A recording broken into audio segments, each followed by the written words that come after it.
RSS के जो प्रमुख हैं मोहन भागवत जी ने एक बहुत इम्पॉर्टेंट बयान दिए हैं। उन्होंने कहा है कि जो मुसलमान का डीएनए इंडिया हिंदू का डीएनए है, सेम है, और आप क्यों बार बार हर मस्जिद के नीचे आप शिवलिंग ढूंढते हैं, तो इससे आपको कुछ do you feel warm fuzzy feeling inside you? ये सब जो कोर्ट को जाकर केसेस डाल रहे हैं, क्या वो मोहन भागवत साहब के चाहने वाले नहीं हैं?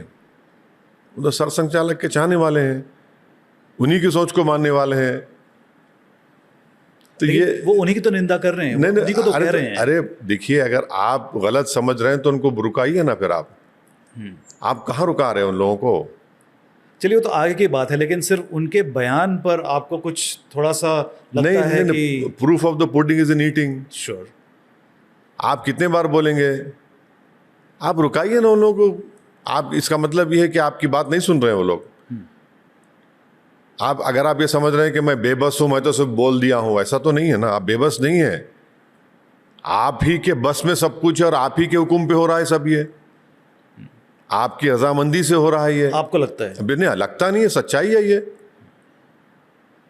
और देखिए, जब उनका स्टेटमेंट आया उसके बाद से उन्हीं के बहुत बड़े लीडर ने क्या कहा, नहीं उसका मतलब ये नहीं था, उन्होंने कह दिया दूसरा मतलब था।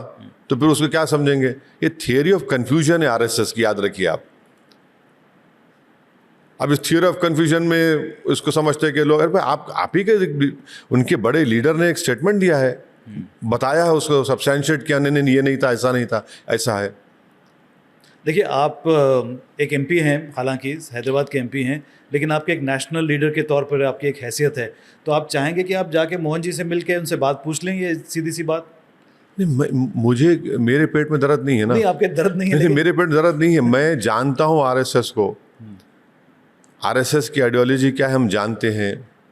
आरएसएस इस देश को प्लुरलिज्म और डाइवर्सिटी को ख़त्म करके एक थियोक्रेटिक कंट्री बनाना चाहती है, ये हम सब जानते हैं। उनके लीडर्स के स्टेटमेंट्स रहे हैं, चाहे वो हेगडेवर हो, डॉक्टर हेगडेवर हो, गोलवालकर हो, प्रेसिडेंट मोहन भागवत हो, उससे पहले दियोरस हो, राजू भैया जो बोलते हैं वो हैं। तो उनके स्टेटमेंट्स हैं ना, ऑन रिकॉर्ड स्टेटमेंट्स हैं।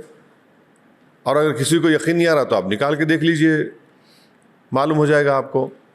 So you don't believe it, there comments? समंदर के दो किनारे हैं ना हम और वो। समंदर के दो किनारे एक कैसे हो सकते बताइए आप? फिर भी हो सकता है। नहीं, कैसे हो सकते? समंदर के दो किनारे कभी एक नहीं हो सकते।